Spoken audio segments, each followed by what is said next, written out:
Bonjour, je vous retrouve pour cette vidéo dont le sujet me tient véritablement à cœur, qui est très délicat, qui est extrêmement difficile et on va voir pour quelles raisons, mais qui en même temps est essentiel. Essentiel parce que ça va impacter chacun d'entre nous et de fait ça va impacter l'ensemble des personnes et donc l'ensemble de l'humanité. Donc c'est vraiment un sujet extrêmement important. Il s'agit du pardon. Alors, nous allons voir un petit peu ce qu'on entend par le pardon, mais avant toute chose, comprendre que si il y a du pardon, ça veut dire qu'il y a eu offense. Et je vais m'arrêter quelques instants justement en amont du pardon,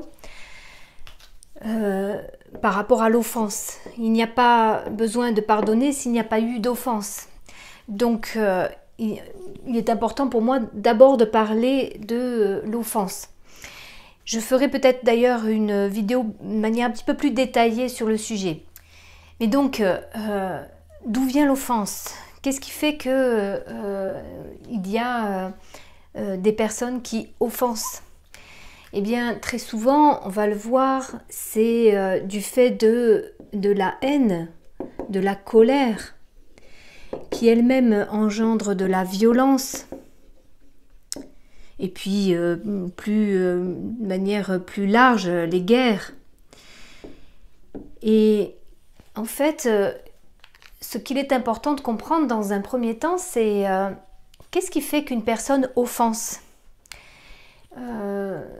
Eh bien, souvent, c'est du fait de la conscience avec laquelle il vient, et puis de l'éducation que la personne reçoit. Et donc, avec ça, en fait, un certain degré d'ignorance qui pourrait y avoir, et de l'égoïsme, de l'égocentrisme qui pourrait se développer. Et si, imaginons une personne qui vit dans des conditions très précaires, qui vit au milieu du mal déjà, eh bien, il va avoir tendance, alors, donc il y a l'éducation, puis il y a l'environnement dans lequel on grandit. Et donc, si j'ai un environnement qui n'est pas favorable, où je suis au milieu du mal, si j'ai donc peu d'éducation, que j'ignore en fait qui je suis, que la personne en face de moi, c'est mon frère, c'est un être humain comme moi, qui développe que mon égoïsme, mon égocentrisme, et où je n'ai pas ou peu de conscience déjà, on va dire, avec laquelle j'arrive, bien effectivement ça va être propice à développer en soi des sentiments d'égoïsme, de colère, de violence vis-à-vis des autres. Et on voit à quel point eh bien ça devient préoccupant dans notre humanité. Et donc déjà, pour moi, ce qui est important, c'est de comprendre, alors pour chacun d'entre nous, parce qu'on peut tous avoir des germes de colère. Donc, d'où vient cette colère? Et rappelez-vous que ce ne sont pas les autres, c'est ce que je me dis à propos des autres. Et c'est ce que je me dis parce que ça n'est pas comme je veux, par exemple, d'où mon ego qui se révolte parce que ce n'est pas comme je le souhaiterais. Donc pour nous-mêmes, comprendre d'où vient cette colère, et puis même jusqu'à la haine, et puis encore plus loin jusqu'au désir de vengeance. La haine est un sentiment destructeur, déjà pour la personne elle-même, et évidemment ensuite pour la personne qui va être offensée. Mais voyez déjà combien c'est destructeur pour la personne elle-même. Et je vais vous donner cette phrase que j'ai entendue dans un film documentaire justement, qui est « Choisir l'amour et pardonner ». Et cet homme, c'est un Italien qui dit « Chaque goutte de haine que l'on fait tomber dans notre être se jette dans un océan collectif de haine ». Et le comprendre aussi chez la personne en face de nous. Je vous ai souvent dit que notre comportement, c'est vraiment la partie visible de l'iceberg. Et donc, on peut avoir un comportement qui offense parce qu'il y a de la colère, de la haine, mais parce que ici, il y a des choses qui expliquent ce comportement-là. Donc, l'histoire de vie, les conditionnements, on est conditionné par un certain nombre de personnes autour de nous, que ce soit nos parents, notre famille élargie, puis les personnes après que l'on rencontre dans nos différents environnements, puis la société dans laquelle nous grandissons. Et si par exemple, bien dans cette société, on a tendance à nous inculquer plutôt des valeurs très centrées sur l'ego, sur la matière, le matérialisme, eh bien, on va avoir tendance à se séparer et à ce moment-là, bien, on n'est plus dans cette unité que la personne en face de moi, c'est une personne comme moi. On est dans la séparation.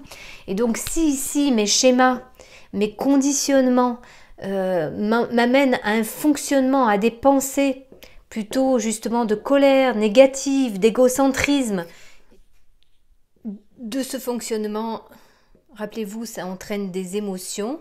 Et notamment donc la peur, et la peur peut diviser les uns et les autres, hein, si on a peur de l'autre. Et puis toutes les frustrations, eh bien donc quand l'autre ne fait pas comme je souhaite, eh bien ça peut me mettre en colère.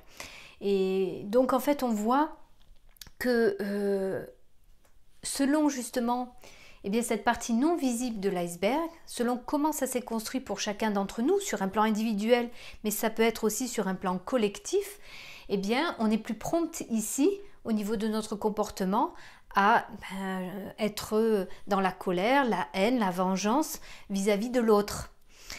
Et le remède à tout ça, on le verra, hein, le remède à tout ça, alors ça passe par le pardon, parce que ça c'est un chemin justement qui nous permettra eh bien, de ne pas ajouter de la haine à la haine, puisque vous savez bien, la colère entraîne la colère, la haine entraîne la haine, la violence entraîne la violence.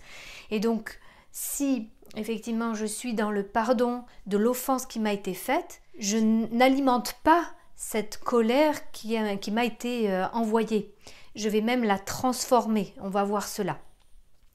Donc voilà, déjà, ça c'est en préambule. Si on veut parler du pardon, il faut d'abord parler effectivement de l'offense qui a pu être faite entre deux personnes ou entre des peuples. Alors maintenant, je vais donc vous donner plusieurs exemples d'offenses, soit sur des plans individuels, sur des plans collectifs, parce que ça va nous permettre de partir de là pour eh bien, comprendre le processus du pardon. Alors je vais vous prendre eh bien, un exemple qui date un peu de 1881, quand le tsar II à Saint-Pétersbourg se fait assassiner par 4 personnes devant son fils, futur Alexandre III. Et donc, eh bien, il fait arrêter les 4 personnes qui ont tué son père et il veut les faire exécuter.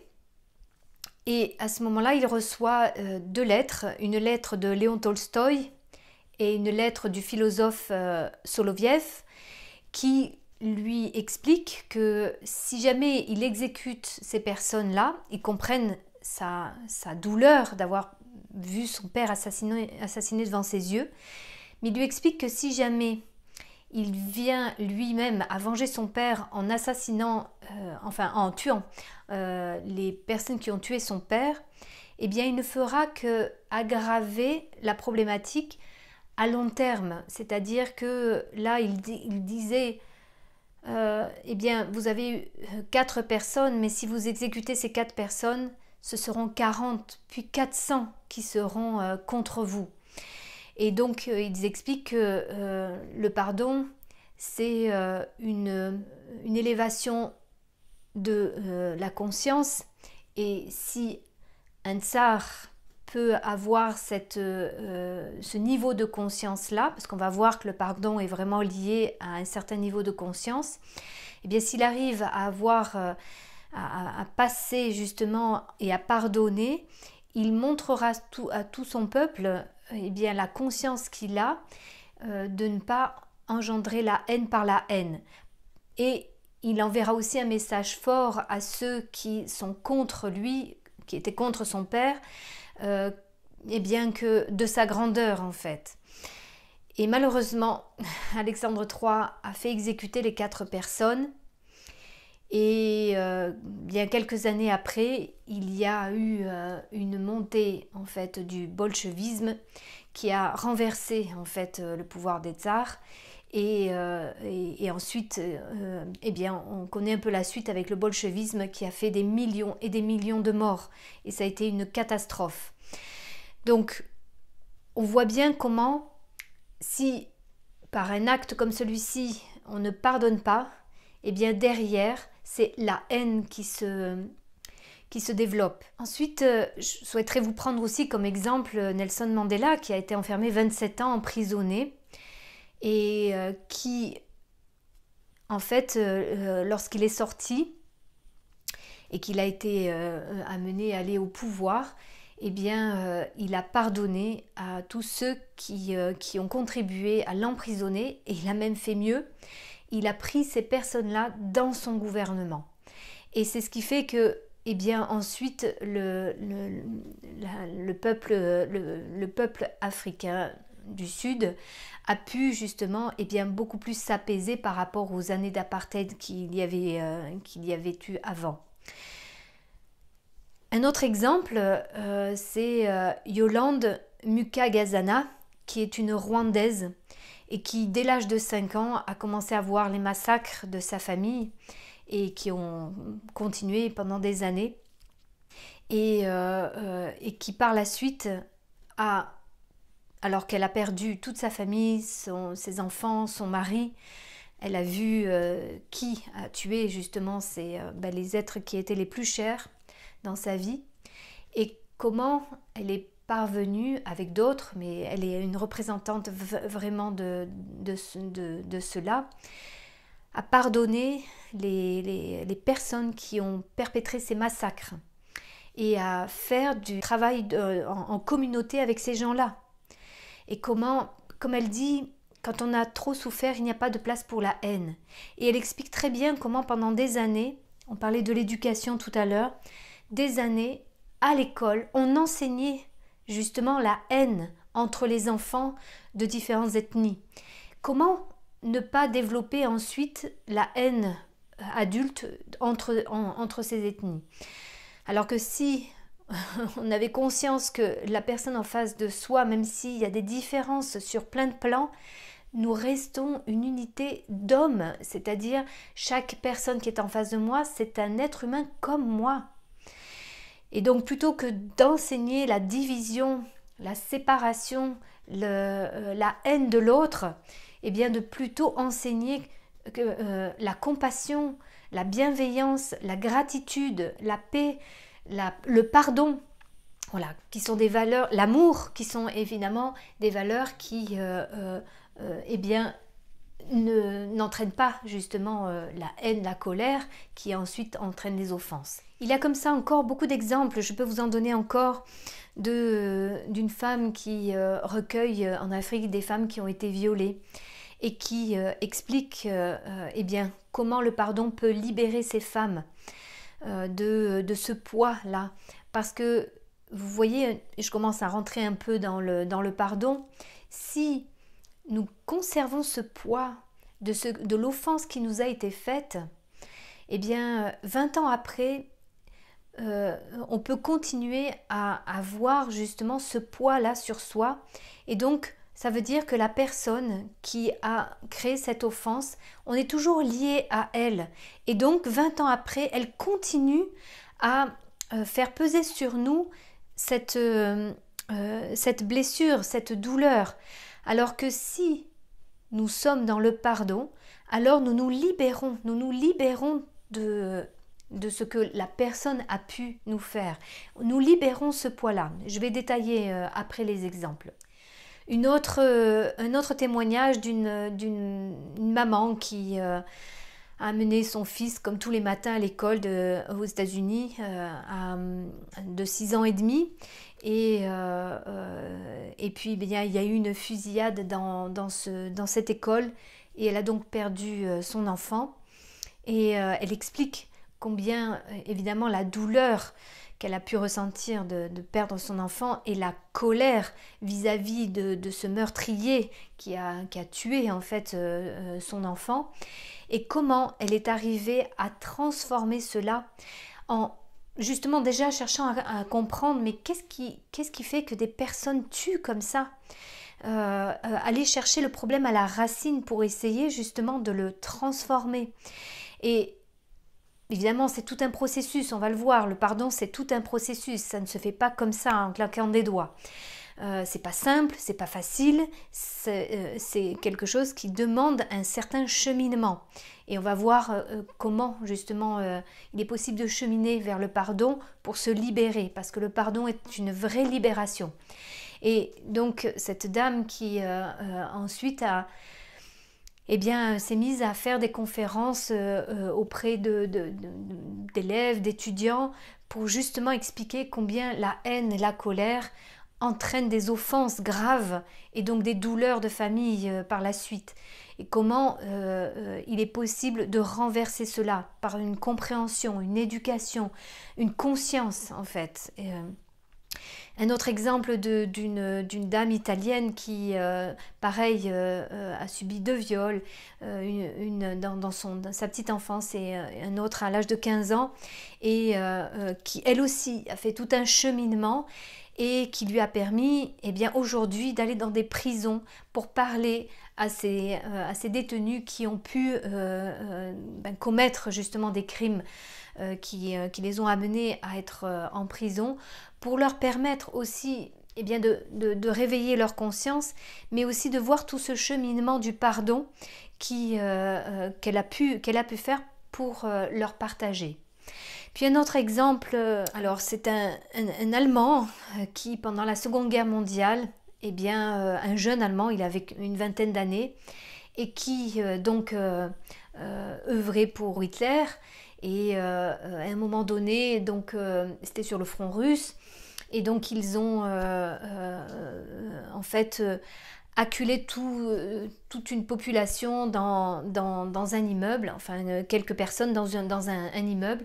Et lorsque les personnes se sont retrouvées coincées à cet endroit, ils ont mis le feu pour faire brûler toutes les personnes, et quand les personnes s'échappaient, ils les fusillaient lorsqu'ils sortaient. Et ce jeune a fait cela, et puis à un moment donné il s'est retrouvé aussi sur un autre front, et là pareil, à devoir tuer des personnes, et il a eu comme une conscience, sa conscience qui l'a réveillé en se disant mais qu'est-ce que tu es en train de faire là, tu es en train de tuer des personnes, des hommes. Et donc il s'est arrêté et il a reçu un obus qui fait qu'il était quasiment mort.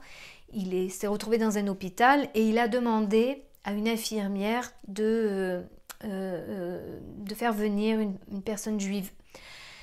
Ce qu'elle a fait, elle a amené, alors il s'appelle Wiesenthal, elle l'a mis auprès de cet homme-là, qui a raconté tout ce qu'il a fait et combien c'était lourd sur sa conscience, et qu'il avait besoin, il allait certainement mourir puisqu'il était plein d'éclats d'obus. Et il a demandé à cet homme juif pardon, il lui a demandé pardon pour avoir fait ce qu'il a fait. Et cette personne, Monsieur Wiesenthal, qui a écouté cette histoire, est resté silencieux, et il est sorti de la pièce sans accorder le pardon. Et le lendemain, cet homme est mort, ce jeune Allemand est mort.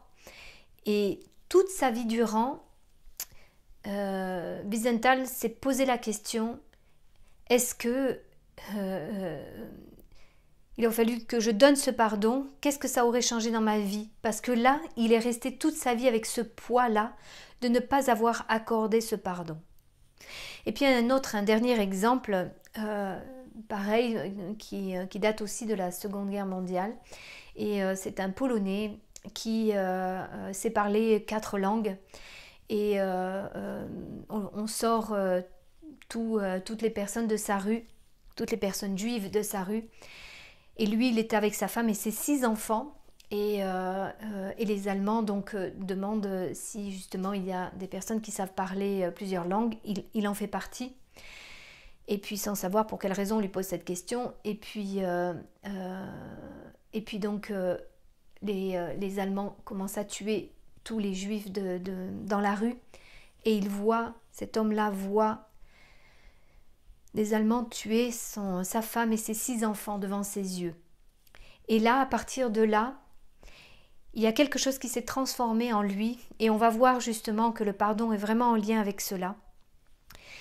Il y a quelque chose qui s'est transformé en lui en se disant, il s'est dit, à l'instant où il a vu ce massacre devant ses yeux, il s'est dit, chaque personne que je rencontrerai dorénavant dans ma vie, je l'aimerai. Et il a été dans un camp de concentration pendant tout le temps de la guerre, et on l'avait laissé sauf parce que justement il savait parler plusieurs langues et donc il pouvait servir de traducteur dans les camps. Et quand il y a les Américains qui sont venus délivrer les camps, il y a donc un soldat américain qui explique avoir rencontré cet homme-là et le voir avec beaucoup d'énergie, beaucoup de joie en lui, toujours avec le sourire, etc. Il s'est dit, ça ne doit pas faire longtemps qu'il est dans ce camp. Or, ça faisait plusieurs années. Et en fait, il a fini par raconter son histoire. Et ça semblait tout à fait incroyable que cet homme-là ait pu résister à ce qu'il avait vécu. La perte de toute sa famille. Et puis ces années de camp de concentration. Et en fait, il a...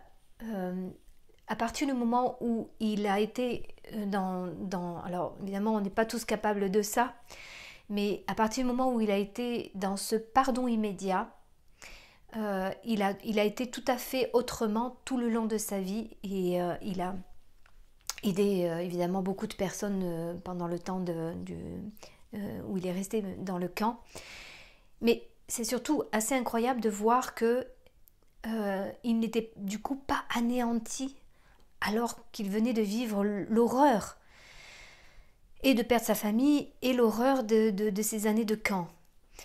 Et on va voir que justement, en fait, bien sûr qu'il y a l'offense qui nous est faite, mais il y a le pardon qui permet de se libérer de cette offense. Et cela, on va voir ce qui nous permet de le faire. Alors vous l'avez compris, le pardon libère la personne qui a été offensée, parce que c'est autrement une double peine, l'offense qu'elle a subie et le fait de la douleur et de la souffrance liée à cette offense. Et le fait de pardonner, et on dit bien qu'on donne, on pardonne, eh bien à ce moment-là, la personne se libère littéralement. Et elle libère aussi la personne de sa colère, de sa haine. Rappelez-vous donc Alexandre III qui n'a pas voulu pardonner et qui a entraîné encore plus de haine.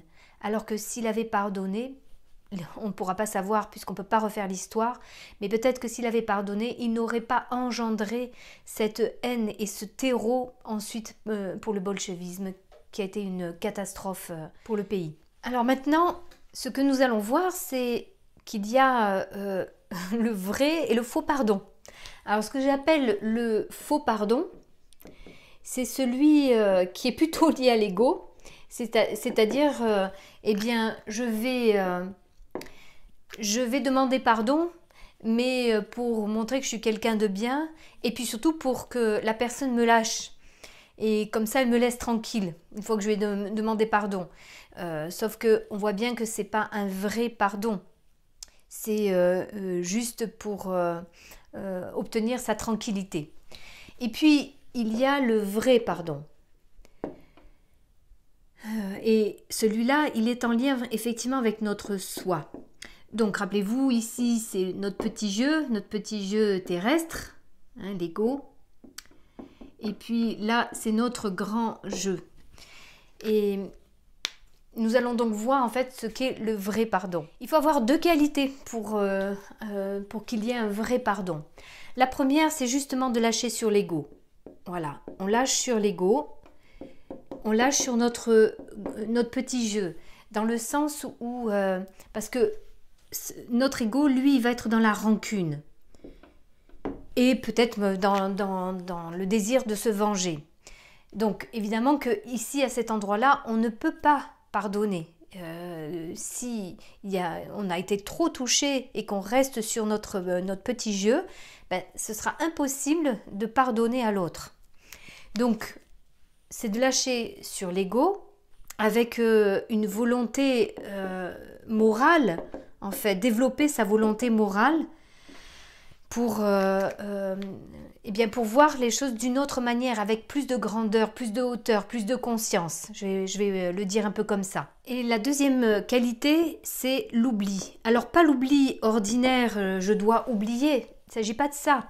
Il ne s'agit pas d'oublier l'événement, l'expérience elle-même, mais plutôt l'émotion, le mal qui est associé à cette expérience. Il s'agit, et on va faire la différence entre oubli et souvenir. Donc c'est important de se souvenir parce que c'est une expérience qui va nous apprendre beaucoup et qui peut apprendre aussi beaucoup à l'autre. Mais par contre, on va oublier la charge émotionnelle, l'irritabilité, le mal, la douleur qui a été associée à l'événement. C'est effectivement comme cela que l'on peut ensuite pardonner véritablement. Pardonner, ce n'est pas oublier le passé, c'est se libérer du contenu de la souffrance. C'est en fait vraiment surmonter toutes les conséquences négatives du mal que nous avons subi. Donc vraiment la vexation, l'irritation, la colère, la haine, le désir de vengeance, voilà. C'est effectivement toutes ces conséquences-là qui sont néfastes. Et donc, comme je le disais tout à l'heure, en fait, il faut vraiment comprendre cette relation du petit jeu vers le grand jeu. Là, il est impossible de pardonner. Pour pardonner, il faut pouvoir développer justement des qualités d'être, de notre être profond.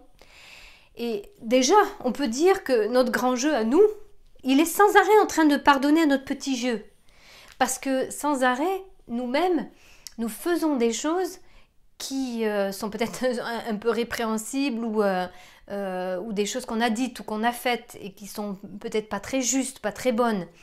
Eh bien, déjà notre jeu supérieur, il nous pardonne sans arrêt par rapport à notre petit jeu. Et d'ailleurs, c'est très important aussi dans le pardon de se pardonner à soi-même. Ça, c'est très important. Et ça peut se faire effectivement si on se connecte à ce grand jeu. Parce que ce grand jeu, lui, il voit que nous apprenons, nous ne sommes pas parfaits, nous sommes des êtres qui apprenons.